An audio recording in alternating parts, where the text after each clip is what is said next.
have been quiet for some time, but now a so-called scientific baboon TV experiment seems to have undermined a lot of the work that has been done and left Pringle Bay residents going ape. Here's our new presenter, Neo Matao. Thank you.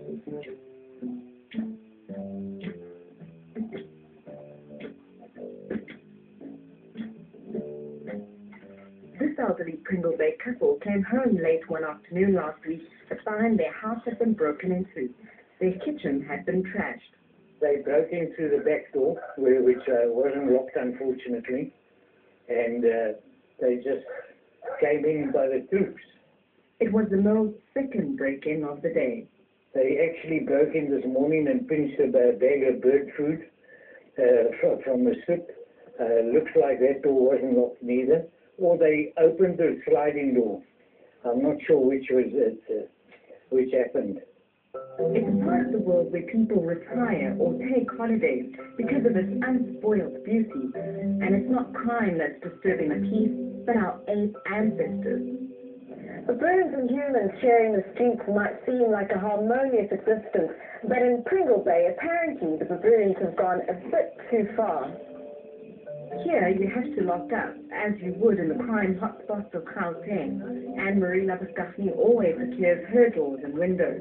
Yet her house is a regular target. Can you imagine how strong these guys are? They put their fingers in, and they just pull the whole panel out. You see how that works? You can hardly get their fingers in there. And they pull the whole thing, they pull the whole thing out, and then they move in. Pringle Bay is a conservancy, an area in which nature is protected by law, and one of the reasons Anne-Marie moved here in 1988. But nowadays, she can't even open the balcony door to enjoy the peace. I think people are really fed up at the moment. You know, you've come to a place like Pringle Bay now. I would love to be here and open my doors and my windows and enjoy the outside world. You cannot do it at the moment. You come home, you've got to, if you walk from one room to another, you've got to make sure that all the doors are closed because the baboons might come in. And that's partly why the city of Cape Town has increased the amount spent on baboon management on the Cape Peninsula from 1 to 10 million rand in 3 years. It's also embarked on an awareness drive in Gordons Bay because baboon numbers in these areas are very healthy. Currently, the population is not only sustainable, but growing, and it's growing faster than natural populations with predators would grow. And every year, therefore, their challenge gets bigger because you get more individuals, more troops, more baboons trying to push into the urban edge. What didn't help the Pringle Bay situation was the now notorious Big Baboon House TV series, filmed at a cottage on private property just around the corner from the village. This is where the controversial National Geographic program was shot. It's called the Hanslick Hotel. At the back of the hotel is the cottage where the crew spent a few weeks filming the local baboon troop interacting. Home sweet home. It's my own private little utopia. Ooh, swimsuit issue. Aired on Nat Geo Wild, the series apparently started out as a quasi-scientific experiment. The behavioral ecologist advising the TV crew, Dr. Elisa LaRue, says their motives were genuine. We were going to go over there, film the existing conflict and try to figure out if we can find some solutions to the problem and maybe improve relations between the baboons and the residents. It's all fun and games till someone loses an arm. What the? Here's that. You see that too? That thing. Hey, squirrel, get out of here. I'm a mongoose, idiot. Squirrel. The cottage is apparently a baboon hangout and was left open and stocked with goodies and cameras. But it was the active encouragement of human interaction with baboons that shocked many, including Dr. LaRue. National Geographic just gave everything over to people who were working with Big Brother. They have no wildlife experience. They didn't have any feeling for the goals of the program, no sensitivity to it. Dr. Jackson O'Brien initially worked with the Nat Geo Wild team on developing a story about human-baboon conflict, but says he withdrew his involvement because he didn't agree with their approach. The program's made a fundamental error, and that is that you never habituate or engage in any habituation activity when you're dealing with a species in conflict with humans. Jeff Daniels of Nat Geo Wild, interviewed on Skype in Washington, D.C., said they were trying something new. I think what we were trying to do was something that was bold and innovative and frankly a bit of an experiment for us in terms of seeing if we could not bring in an audience that may not naturally have an affinity for, classic wildlife and documentaries. Bernard Heinendrich of the Pringle Bay Conservancy said many locals thought the film crew's methods were over the top. We saw it in the CBD where they put fruit, apparently plastic, fruit on the top of the 4x4 vehicle.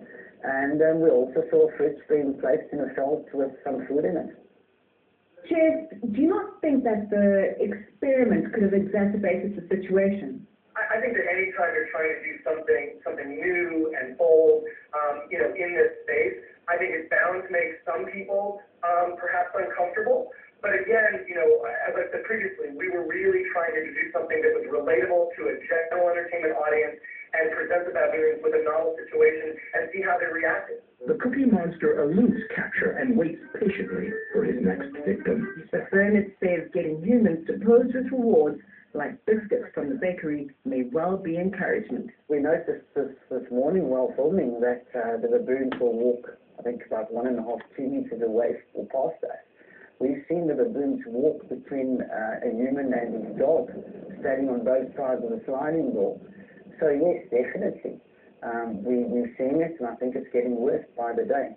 Bernard, you say the baboon behavior is directly related to the big baboon house. There's no other explanation why the baboon behavior would change overnight. So it can only be because they had humans inside that home. They had a Father Christmas inside that home, lying on a bed with the baboons climbing over him, the 3 or 4 baboons on the bed with him. And we don't want the human-baboon contact at all. That's the worst thing you can do. So if the people of Pringle Bay learn to keep their cool around their hillside neighbors, like Santa does, their relationship with them could be quite different. The Father Christmas experiment really, I think, for us was just a fun and novel way of introducing a test that ultimately, I think, was intended to really make it more relatable to that general entertainment audience and gave us an opportunity, frankly, to introduce the idea of presence to these baboons, to really look at their curiosity, their dexterity, their adaptability in something as new and different for them. It may be comical watching on a TV screen on the other side of the world, but the consequences of baboons getting too familiar with humans can be serious. What if school children don't easily give up their packed lunches when approached by a hungry baboon? They visit us every day, and these children, all of them had personal encounters with the baboons on the school ground and at home, as happened to brothers Joshua and Sebastian Pedersen on their way to school. So he had a plastic bag and the baboons went after him. And we were both running, and we dropped our bikes and just ran, and he dropped the packet. Mrs. Lees told us that the baboons might attack us if we keep it in our hands. For baboons, it's like a zero-sum game. Every time they learn another raiding behavior, every time they learn that if they run past someone and they drop their food item, they learn, okay, well, if I run at someone rather than just past them, they'll drop it sooner. So once they've acquired that behavior, provided it's giving them a benefit without a cost, that behavior is going to become fixed, it's going to become habitual. But Orion questions whether the Pringle Bay baboons have become more aggressive since the Nat Geo shoot. As far as Pringle Bay is concerned, we've heard alarming reports about baboons and humans interacting negatively for the last 6 years. So it's not new. In fact, Orion says his researchers in the area have reported that even the social fabric of these particular animals seems to have changed. They visited the Hunt Clip troop, the Pringle Bay troop, and the Royal troop. And the reports back from the students was that the Pringle Bay baboons were not behaving as a troop at all. We essentially had baboons spread throughout the entire village. So you'd have a female 500 meters away from the nearest adult male. That is nothing to do with what we understand about natural baboon behavior. So there's nothing natural about what baboons are doing in Pringle Bay. So what is the solution for this conservancy? A little village with a big problem. Our goal in this entire equation is to protect baboons from people. And at the end of the day, it's not a sophisticated solution, but the only thing that we can think that will lead to humans and baboons being good neighbors is a good fence. Locals aren't wild about the idea that such a structure around the whole village would cost 2.4 million rand. In the meantime, residents hide their rubbish and secure their houses. After all, no one wants war. I would like to be part of the solution more than part of the problem. So I think that it starts at my house. I've got to get my house secure and then help the neighbors to get their houses secure. And slowly we've got to get the whole town secure. The feeding of wild animals is a problem in many areas of our country. It's still a huge question mark about the effect of chumming out at sea in relation to shark attacks.